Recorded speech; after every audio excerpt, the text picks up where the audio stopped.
सुप्रभात बच्चों। आज मैं आपके लिए रुचिता कक्षा 6 पाठ 1 लेकर आई हूँ। जैसा कि मैं बताना चाहूँगी आपको कि आज मैं रुचिरा बुक शुरू करने जा रही हूँ। इसके मैं पहले 5 चैप्टर अपलोड करूँगी क्योंकि फर्स्ट 5 चैप्टर मोस्टली स्कूल्स में फर्स्ट टर्म में आते हैं।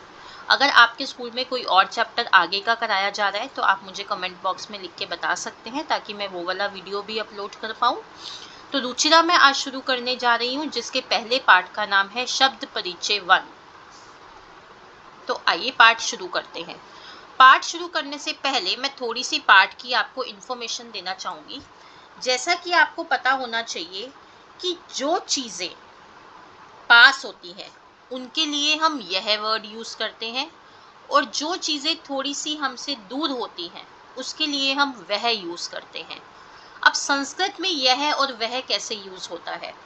संस्कृत में यह एषः यूज होता है। एषः एक चीज एक वचन में एषः होता है, द्विवचन में एतौ होता है, बहुवचन में एते होता है। एषः का मतलब होता है यह, एतौ का मतलब होता है ये दो, एते का मतलब होता है ये सब। ये आपको पता होना चाहिए पाठ शुरू करने से पहले। और जब कोई चीज़ थोड़ी सी दूर होती है हमसे तो उसके लिए हम वह यूज़ करते हैं। जैसे इंग्लिश में आप दिस और दैट यूज़ करते हैं, वैसे ही मैं संस्कृत में आपको यह और वह का कॉन्सेप्ट बता रही हूँ। वह जो होता है उसकी संस्कृत होती है सह। एक वचन में सह लगाते हैं वह, द्विवचन में तौ वे दो, बहुवचन में ते वे सब। तो ये हमने यह और वह का कॉन्सेप्ट समझा। अब हम पाठ शुरू करते हैं, पाठ का हिंदी अनुवाद शुरू करते हैं। एषः कः। अब आप सोच रहे होंगे ये नंबरिंग क्यों लिखी हुई है 1 2 3 4? ये इसलिए लिखी हुई है क्योंकि राइट हैंड साइड पे जो हिंदी अनुवाद लिखा हुआ है वो भी मैंने नंबरिंग के अकॉर्डिंग लिखा है ताकि आपको इजी रहे कि 1 नंबर की हिंदी ये है, 2 नंबर की हिंदी ये है। अब मैं 1 नंबर रीड करने जा रही हूँ तो आप 1 नंबर की हिंदी देखेंगे राइट हैंड साइड पे। एषः कः, जैसा कि मैंने आपको बताया था कि एक वचन में यह के लिए हम एषः यूज करते हैं। तो यहाँ पे एक चीज की बात हो रही है ना, तो एषः यूज हुआ है। यह क्या है? कह जो होता है वह कौन भी होता है, क्या भी होता है। तो ये एक चीज है तो हम बोलेंगे क्या। यह क्या है? एषः चषकः, यह गिलास है। किम एषः बृहत्, क्या यह बड़ा है? न एषः लघु, नहीं यह छोटा है। तो यह एक चीज की बात हो रही थी, गिलास की, तो इसलिए हमने क्या लिखा। अब देखिए आगे पर्सन की बात हो रही है। आप देख सकते हैं आगे टेलर की बात हो रही है। टेलर के बारे में ही बताया हुआ है, सोचिका जिसको हम दर्जी बोलते हैं। तो सह क्यों लिखा है यहाँ पे? क्योंकि वह थोड़ी सी पिक्चर ये थोड़ी सी दूर है तो मैं वह करके बोलूंगी ना, तो इसलिए जो होता है वह के लिए एक वचन में सह लगता है क्योंकि एक दर्जी की बात हो रही है। सह कह, वह कौन है? सह सोचिक, वह दर्जी है। सोचिक किम करोति, दर्जी क्या करता है या क्या कर रहा है। किम सह खेलती, क्या वह खेल रहा है। न सह वस्त्रम सीव्यति, नहीं वह वस्त्र सिल रहा है। तो ये सेकंड नंबर का हिंदी अनुवाद था। अब थर्ड नंबर पे देखिए एतौ। अब एतौ क्यों आया? क्योंकि ये भी पिक्चर पास है तो इसके लिए मैं यह यूज करूंगी। लेकिन यहाँ पे दो चीजें हैं तो मुझे द्विवचन का यूज करना पड़ेगा। द्विवचन में यह की संस्कृत होती है एतौ। यह दो, एतौ कौ, यह दो कौन है। एतौ शुनकौ स्तः, ये दोनों कुत्ते हैं। किम एतौ गर्जता, क्या यह दोनों गरजते हैं या गरज रहे हैं। न एतौ उच्चै बुक्तः, नहीं यह दोनों जोर से भौंक रहे हैं। अब नंबर 4 देखिए तौ। अब तौ क्यों आया? क्योंकि वह थोड़ी सी पिक्चर दूर है ना, और वह है और दो बैल हैं तो दो चीजों की बात हो रही है तो द्विवचन में वह के लिए तौ लगता है। तौ कौ, वे दोनों कौन है। तौ बलिवद्रोस्तः, वे दोनों बैल हैं। किम तौ धावत, क्या वह दोनों दौड़ रहे हैं। न तौ क्षेत्रम कर्षतः, नहीं वह दोनों खेत जोत रहे हैं। तो ये हमारा पहले 4 पैरा की हिंदी अनुवाद थी जो राइट हैंड साइड पे मैंने लिखी हुई है, आप वहां से भी देख सकते हैं। अब 5वां पैराग्राफ देखिए एते। अब एते क्यों आया? जैसा मैंने अभी आपको बताया था कि ये पिक्चर पास है तो मुझे यह लिखना है, लेकिन बहुत सारी हैं, 2 से ज्यादा पिक्चर हैं, तो मुझे बहुवचन का शब्द लिखना पड़ेगा। एषः, एतौ, एते, ऐसे चलते हैं इसके रूप। तो यहाँ पे आ गया एते के, यह सब कौन है या यह सब क्या है। एते स्यूताः सन्ति, यह सब थैले हैं। किम एते हरितवर्णा, क्या ये सब हरे रंग के हैं। नहीं। एते नीलवर्णा सन्ति, नहीं, यह सब नीले रंग के हैं। अब नंबर 6 देखिए, ते के। अब ते क्यों आया, वह के लिए अब मुझे 2 से ज्यादा है, तो मुझे बहुवचन देखना पड़ेगा। सह, तौ, ते, तो बहुवचन में ते लगता है। ते के, वे सब कौन है। ते वृद्धाः सन्ति, वे सब बूढ़े हैं। किम ते गायन्ति, क्या वे सब गा रहे हैं। नहीं। ते हसन्ति, नहीं, वे सब हंस रहे हैं। तो यहाँ हमारा पाठ का हिंदी अनुवाद खत्म हो जाता है। कुछ शब्द अर्थ दिए हुए हैं, वहां से भी आप थोड़े से शब्द अर्थ रिवाइज कर सकते हैं पाठ शुरू करने से पहले। तो यहाँ हमारा हिंदी अनुवाद खत्म हो गया। अब हम बढ़ रहे हैं अभ्यास कार्य की ओर। अभ्यास कार्य बहुत ध्यान से समझना है, कोई चीज नहीं क्लियर होती तो आप मुझे कमेंट बॉक्स में लिख के बताओ, ताकि मैं वो आपको पर्सनल आपके मेल आईडी पे या पर्सनल आपको दोबारा से समझा के बता सकूं। प्रश्न 1 है, उच्चारणम कुरुत, उच्चारण कीजिए। छात्रः, छात्र। गजः, हाथी। घटः, घड़ा। शिक्षकः, अध्यापक। मकरः, मगरमच्छ। दीपकः, दिया। मयूरः, मोर। बिडालः, बिल्ली। अश्वः, घोड़ा। शुकः, तोता। मूषकः, चूहा। चंद्रः, चांद। बालकः, बालक। चालकः, ड्राइवर। गायकः, गाने वाला।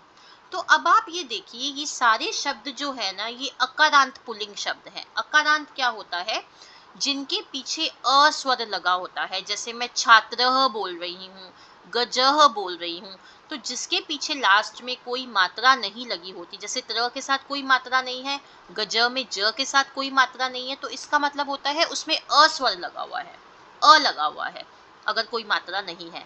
तो ये सारे पुल्लिंग शब्द होते हैं, इनको अकारांत पुल्लिंग शब्द कहते हैं। अब ख पाठ देखिए, चित्राणि दृष्ट्वा पदानि उच्चार्यत, चित्र देखकर पदों का उच्चारण कीजिए। कृषकः, किसान। वृषभः, बैल। भल्लुकः, भालू। मंडूकः, मेंढक। कपोतः, कबूतर। पर्यंकः, पलंग। दूरभाष, टेलीफोन। काकः, कौवा। सोचिकः, दर्जी। अब प्रश्न 2 है, वर्ण संयोजनेन पदम लिखत, वर्ण संयोजन करके पद लिखना है। अब देखिए, बहुत ध्यान रखना है। जैसे कि देखो, चषका पहला उदाहरण दिया हुआ है, चषका का। अब ये कैसे इसको करा हुआ है, तो ये वर्ण विच्छेद किया हुआ है, हम वर्ण संयोजन करेंगे। विच्छेद कैसे किया हुआ है, च के साथ कोई मात्रा नहीं है तो अ लगा दिया। श के साथ भी चषका में कोई मात्रा नहीं है तो अ लगा दिया। क के साथ भी कोई मात्रा नहीं है तो अ लगा दिया, लेकिन लास्ट में विसर्गे लगी हुई है, इसलिए मैंने लास्ट वाले अ के साथ विसर्गे लगा दी है। याद रखिए, सारे व्यंजनों के नीचे हलंत लगता है। ये सारे व्यंजन हैं, च, श, क, ग, घ, क से लेकर ह तक व्यंजन होते हैं सारे। उन सबके नीचे जब हम वर्ण विच्छेद करते हैं तो हलंत लगता है। और जो स्वर हम उसके साथ मिलाते हैं, जैसे अ मिलाया हमने, अगर मात्रा होती, आ की मात्रा होती तो आ मिलाती, ई की मात्रा होती तो ई मिलाती, ये सारे स्वर होते हैं ना, अ से लेके अह खाली तक, तो वहां तक आपका कोई भी स्वर के नीचे हलंत नहीं आता, कभी भी व्यंजनों के नीचे हलंत आता है। ये आपको पता होनी चाहिए, बहुत इंपॉर्टेंट बात है। अब जैसे नेक्स्ट देखिए, स जमा औ, अब क्या बन गया, सऊ। च जमा ई, ची। क जमा अह, कह, तो क्या मिलके बन गया, सोची कह। श जमा उ, शु। न जमा अ, न। क जमा औ, कौ, तो क्या बन गया, शुन कौ। ध जमा आ, धा। व जमा अ, व। त जमा अह, तह। धावतः, विसर्गों का भी ध्यान रखना, अगर विसर्गे लगी हुई है लास्ट में तो। व जमा री, व्री। द जमा, ध जमा आ।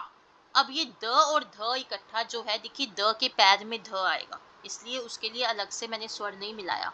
आहा, वृद्धा। ग जमा आ, गा। य जमा अ, य। अब ये जो न है ना, जिस अगर कोई व्यंजन आपको दिया हुआ है, उसके नीचे हलंत है और उसके साथ कोई स्वर नहीं मिला हुआ, जैसे कि आप देख सकते हैं न के साथ यहाँ पे अ नहीं लिखा हुआ, इसका मतलब आधा न है वो। आधे शब्द के अंदर स्वर नहीं मिला होता, तो न आधा लिख दिया मैंने। त जमा ई, ती, तो क्या बन गया, गायंती। ये चीज दोबारा सुन लीजिए, अगर किसी व्यंजन के नीचे हलंत व्यंजन है कोई और उसके आगे कोई स्वर नहीं मिला हुआ, तो इसका मतलब वो आधा व्यंजन है। ख पाठ है, पदानाम वर्ण विच्छेदम प्रदर्शित। अब इसका ख पाठ देखिए, पदानाम वर्ण विच्छेदम प्रदर्शित, मतलब अब क्या है, वर्ण संयोजन दिया हुआ है, आपको वर्ण विच्छेद करना है, उल्टा है। जैसा उदाहरण दिया हुआ है, लघु, मतलब ल में अ मिला हुआ है, घ में छोटा ऊ और विसर्गे मिली हुई है। अब सीव्यति देखिए आप, स जमा बड़ी ई की मात्रा प्लस व के साथ कोई स्वर नहीं लगाएंगे। अभी मैंने पिछले क्वेश्चन में बताया था, जब भी आधा व्यंजन होता है तो उसमें स्वर नहीं मिला होता। य जमा अ जमा त जमा ई, क्योंकि छोटी ती है, ठीक है। वर्णाहा, व जमा अ जमा र भी आएगा, क्योंकि र के ऊपर र है ना, देखो मैंने ऊपर करके र लिखा हुआ है, ध्यान रखना, र लिखना है आपने। जमा र जमा आहा। अब कुकरऊ, क जमा उ जमा क। अब आधा क का क भी लिखेंगे आप, लेकिन उसमें अ नहीं मिलाएंगे क्योंकि आधा क है। जो अगला क है वो मैंने थोड़ा ऊपर करके लिखा है, आपको दिख रहा होगा, क जमा उ, क्योंकि कु है। जमा र जमा औ, कुकरऊ। मयूराहा, म जमा अ जमा य जमा बड़ा उ जमा र जमा आहा। बालकः, ब जमा आ जमा ल जमा अ जमा क जमा अह। तो ध्यान रखो, जो मात्रा है वही स्वर मिलाना है, मात्रा नहीं है तो अ मिलाना है। अगर आधा नहीं है, अगर आधा है तो कुछ भी नहीं मिलाना स्वर, ये ध्यान रखना वर्ण विच्छेद और वर्ण संयोजन में। प्रश्न 3, उदाहरणम दृष्ट्वा रिक्त स्थानानि पूरयत। अब देखो, पुल्लिंग में अकारांत पुल्लिंग शब्द जो मैंने अभी आपको बताए थे, उनके प्रथमा विभक्ति में रूप कैसे चलते हैं। चषकः, चषकौ, चषकाः। अब सारे सेम चलाएंगे आप। बलिवर्दः, बलिवर्दौ, बलिवर्दाः। शुनकः, शुनकौ, शुनकाः। मृगः, मृगौ, मृगाः। सोचिकः, सोचिकौ, सोचिकाः। मयूरः, मयूरौ, मयूराः। तो ये टेबल पूरा कंप्लीट करना है और एक जैसे ही चल रहे हैं सारे, आप देख सकते हो। प्रश्न 4, चित्राणि दृष्ट्वा संस्कृत पदानि लिखत। अब चित्र देखकर संस्कृत पद लिखना है। हाथी को संस्कृत में बोलते हैं गजः, कौवे को बोलते हैं काकः, चांद को बोलते हैं चंद्रः, ताले को बोलते हैं तालः, भालू को भल्लुकः, बिल्ली को बिडालः। प्रश्न 5, चित्रम दृष्ट्वा उत्तरम लिखत। चित्र देखकर उत्तर लिखिए। बालक किम करोति, बालक क्या करता है। बालक पठति, बालक पढ़ता है। अश्वौ किम कुरुतः, दो घोड़े, अश्वौ है ना तो दो घोड़े, ठीक है। अभी हमने पढ़ा द्विवचन में चषकौ, तो वैसे ही अश्वौ हो गया। दो घोड़े क्या करते हैं, अश्वौ धावत, दो घोड़े दौड़ते हैं। कुकुराहा, अब बहुवचन में क्या लगता है, आ के साथ विसर्गे, कुकुराहा, क्योंकि दो से ज्यादा है। कुकुराहा किम कुर्वन्ति, कुत्ते क्या कर रहे हैं। कुकुरा बुकन्ति, कुत्ते भौंक रहे हैं। छात्रौ किम कुरुतः, अब दो छात्र हैं तो छात्रौ हो गया, दो छात्र क्या करते हैं, क्या कर रहे हैं। छात्रौ पठता, छात्र पढ़ रहे हैं। कृषकः किम करोति, किसान क्या कर रहा है। कृषकः क्षेत्रम कर्षति, किसान क्षेत्र या किसान जो है वो खेत जोत रहा है। गजौ किम कुरुतः, अब दो हाथी हैं तो गजौ आ गया, दो हाथी क्या कर रहे हैं। गजौ चलता, हाथी चल रहे हैं। प्रश्न 6, पदानि संयोजने वाक्यानि रचयत। अब देखो, ध्यान से देखना, गजाहा। अच्छा, ये मैं तुम्हें बता दूं कि अभी तो मैंने आपको बताया कि शब्द रूप में प्रथमा विभक्ति में पुल्लिंग शब्द में प्रथम एक वचन, द्विवचन, बहुवचन कैसे चलते हैं। जैसे गजह, गजौ, गजाहा, सिंह, सिंहौ, सिंहा, ऐसे चलते हैं ना। तो ऐसे ही जो हमारी क्रिया होती है, धातु रूप होते हैं, वो कैसे चलते हैं। पठती पठतः पठन्ति, चलती चलतः चलन्ति, गायति गायतः गायन्ति, गर्जती गर्जतः गर्जन्ति। तो सब सेम चलते हैं धातु रूपी। अब गजहा है, बहुत सारे हाथी हैं, तो चलंती लगाऊंगी ना मैं, बहुवचन का रूप लगाऊंगी धातु रूप में भी। चलती चलतः चलंती होता है तो गजहा है, बहुत सारे हैं, तो चलंती से मैच होगा। सिंहऊ दो है तो गर्जतः, गर्जती गर्जतः गर्जंती होता है तो गर्जतः से मैच होगा। गायकः एक गायक की बात हो रही है तो गायती, जैसे गायती गायतः गायंती होता है तो गायती से मैच हो गया। बालकौ दो बालक हैं तो पठती पठत पठंती होता है तो पठत। द्विवचन है तो द्विवचन से ही मैच होगा। मयूरहा बहुवचन है तो नृत्यंती बहुवचन से मैच हो गया। तो ये ध्यान रखना कि ये कर्ता होते हैं, जिसके बारे में बात हो रही होती है वो कर्ता होता है, और जैसा वो कर रहे होते हैं वो क्रिया होती है। तो कर्ता और क्रिया का हमेशा आपस में संबंध होता है। अगर एक वचन में कर्ता है तो क्रिया भी एक वचन में होगी, कर्ता द्विवचन में है तो क्रिया भी द्विवचन में होगी, कर्ता बहुवचन में है तो क्रिया भी बहुवचन में होगी। ये बहुत ध्यान रखना, आगे सेंटेंसेस में आपको बहुत चीज काम आएगी। प्रश्न 7 है, मंजुषातः पदम चित्वा रिक्त स्थानानि पूरयत। अब यहाँ पर भी वो सेम चीज है। अब ये सारे कर्ता हैं, मयूरा गज वृक्ष सिंह, ये सारे कर्ता हैं, क्रियाएं हमने लगानी है, लेकिन आपस में दोनों का लिंक होता है। जैसे मयूरहा है, बहुत सारे मोर हैं, तो नृत्यंती आएगा ना, बहुवचन का शब्द आएगा, बहुत सारे मोर नाच रहे हैं। सिंहऊ है, सॉरी उसके बाद गजऊ है, दो हाथियों की बात हो रही है तो चलतः आएगा ना, द्विवचन का चलती चलतः चलंती होता है, द्विवचन में चलतः आता है, और गजऊ द्विवचन का शब्द है। अब वृक्षाह है, बहुत सारे वृक्षों की बात हो रही है तो फलंती तो बहुवचन में फलंती आता है ना, फलती फलता फलंती। अब जैसे सिंहऊ है, द्विवचन सिंहऊ, तो गर्जतः आएगा ना, द्विवचन का शब्द है, गर्जता भी, गर्जती गर्जतः गर्जंती, तो दो शेर गरजते हैं। वानरः एक बंदर की बात हो रही है तो खादती आएगा, बंदर खाता है। अश्वः एक घोड़े की बात हो रही है तो धावती, घोड़ा दौड़ता है। तो ये था हमारा प्रश्न 7। अब प्रश्न 8 देखिए, सतौते इत्येतेभ्यः उचितम सर्वनाम पदम चित्वा रिक्त स्थानानि पूरयत। अब हमने सर्वनाम लगाने हैं, जो इंग्लिश में आप नाउन पढ़ते हो, जो नाउन की जगह लगता है, वो संस्कृत में सर्वनाम और हिंदी में भी सर्वनाम ही कहते हैं हम उसको, तो वो लगाने हैं हमने। जैसे अश्वः धावती, अब मैंने आपको पाठ शुरू करने से पहले बताया था कि सह तौते ऐसे चलते हैं, वैसे ही उन्होंने कहा स तौ ते में से लगाओ, सह एक वचन में, तौ द्विवचन में, ते बहुवचन में लगता है। अश्वः धावती, अश्वः एक घोड़े की बात हो रही है तो एक वचन में सह आ गया। गजाहा बहुत सारे हाथियों की बात हो रही है तो बहुवचन में ते लगता है। ते चलंती। छात्रऊ पठत, छात्रऊ द्विवचन का शब्द है तो तऊ पठतः हो गया। वानराहा क्रीडंती, वानराहा बहुत सारे बंदरों की बात हो रही है तो ते क्रीडंती हो गया। गायकः गायती, एक गायक की बात हो रही है तो सह गायती हो गया। मयूरः नृत्यंती, बहुत सारे मोरों की बात हो रही है तो ते नृत्यंती हो गया। तो ये था हमारा पाठ का अभ्यास कार्य। तो मैं आशा कर रही हूँ आपको पाठ का पूरा अभ्यास कार्य समझ आ गया है, लेकिन फिर भी अगर आपको कोई भी डाउट है, कहीं कोई चीज़ समझ नहीं आ रही है, आप कमेंट बॉक्स में लिख के मुझे बता सकते हैं।